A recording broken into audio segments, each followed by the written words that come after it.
பிரியமானவர்களே, எப்படி இருக்கீங்க? உங்களுக்கு காலை வணக்கம். சந்தோஷமாக இருக்கிறீங்களா? நீங்கள் மன மகிழ்ச்சி ஆசீர்வாதமாக இருக்க உங்களை நான் வாழ்த்துகிறேன். இந்த நாளில் கூட ஆண்டவர் உங்களுக்கு ஒரு வாக்கு கொடுக்கிறார். என்ன தெரியுமா? சகரியா 2:5 நான் அதற்கு சுற்றிலும் அக்கினி மதிலாய் இருந்து அதன் நடுவில் மகிமையாக இருப்பேன் என்று அன்று சொல்றார். அக்கினி மதிலாய் இருப்பாராம். இது பாதுகாப்பை குறிக்கிற ஒரு காரியம். நம்ம பொல்லாங்க நிறைந்த உலகம், தீமை நிறைந்த உலகத்தில் வாழுகிறோம். அந்த தினமும் நமக்கு எத்தனையோ கண்ணுக்கு தெரியாத ஆபத்துகள் கூட நம்மை நெருங்கி வருகிறது. அதுக்கெல்லாம் தப்பி நம்ம பாதுகாப்பாக இருக்கிறோன்னு என்ன அர்த்தம் தெரியுமா? ஆண்டவர் நமக்கு சுற்றிலும் அரணாக இருந்து பாதுகாக்கிறார். அக்கினி முதலாக இருந்து நான் பாதுகாப்பேன்னு சொல்கிறார்.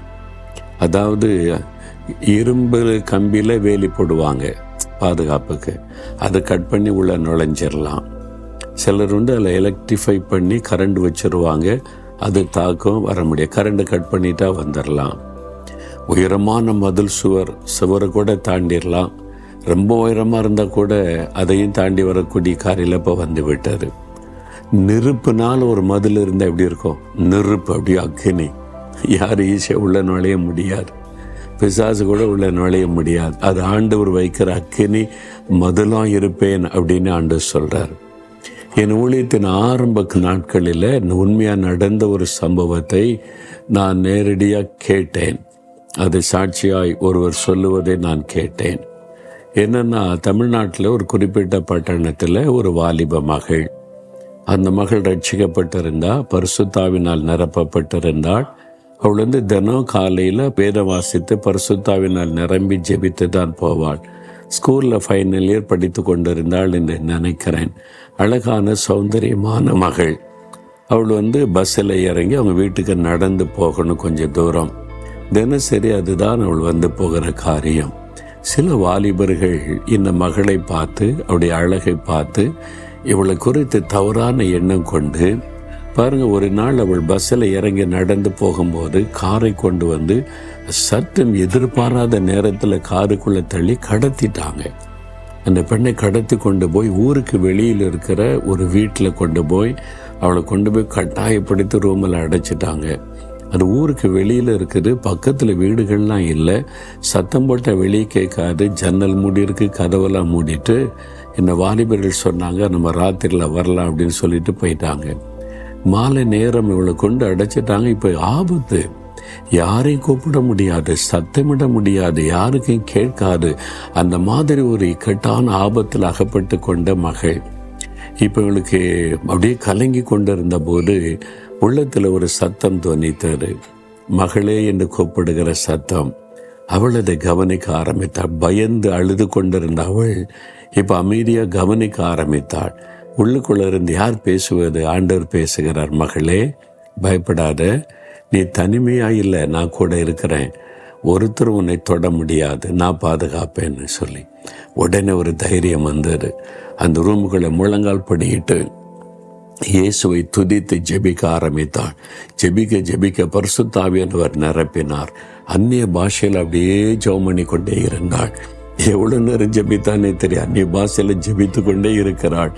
ஆவியானவர் பலப்படுத்தினார். இரவு நேரம் வந்தது. இந்த வாலிபர்கள் நல்லா குடிச்சிட்டு போதையில் கதவை திறந்தார்கள். திறந்து பார்த்தா ஒரு அக்கினி அப்படியே சுத்திலும் எரிகிறது. அந்த மகள் மத்தியில் முழங்கால் படிட்டு ஜெபிக்கிறாள். நெருப்பு பற்றி சுத்திலும் எரிந்து பாதுகாப்பின் வேலியாய் நிற்கிறதை பார்த்தாங்க. நடுங்கிட்டாங்க. இது என்னது? ரூமுக்குள்ள அவளை சுத்திலும் நெருப்பு எரிகிறது, அதை தொட முடியுமா? பயந்து நடுங்கி, இவள் விசேஷமானவள், இவளை பாதுகாக்கிறதுக்கு அவளுடைய ஆண்டவரை இறங்கி இருக்கிறான்னு நடுங்கி காலில் விழுந்து மன்னிப்பு கேட்டாங்க. இவளை மன்னிச்சிரு, நாங்கள் ஒன்று கொண்டு போய் பத்திரமா விட்டுறோன்னு சொல்லி கொண்டு வீட்டு பக்கத்தில் இறக்கி விட்டுட்டு ஓடியே போயிட்டாங்க. ஆண்டவர் அக்கினி முதலாக இருந்து பாதுகாக்கிறவர். நீங்கள் விசுவாசித்து அவரை சார்ந்து கொண்டீங்கன்னா இதே மாதிரி பாதுகாப்புகளை கர்த்தர் ஒவ்வொருவருக்கும் கொடுக்க அவர் உண்மையுள்ள தேவனாக இருக்கிறார்.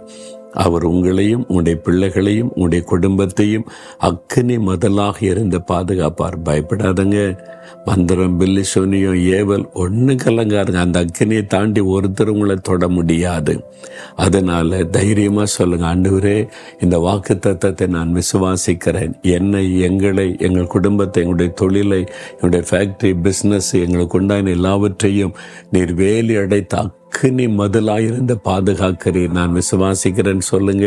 அற்புதத்தை காண்பீங்க. சொல்றீங்களா, ஆண்டவரே, நீர் எவ்வளவு அற்புதமான தேவன், அக்கினி மதிலாயிருந்து என்னையும் எங்களையும் பாதுகாக்கிற தேவனாய் இருக்கிறதற்காய் ஸ்தோத்திரம். ஒன்றும் எங்களை அணுக முடியாது, ஒரு தீங்கு சேதப்படுத்த முடியாது, ஒரு பிசாசின் வல்லமை எங்களை தொட முடியாது, எந்த பொல்லாத மனிதர்கள் எங்களுக்கு தீங்கு செய்ய முடியாது. நீங்க அக்கினி மதிலா இருக்கிறீங்க. ஸ்தோத்திரம், ஸ்தோத்திரம். இயேசுவின் நாமத்தில் ஆமேன், ஆமேன்.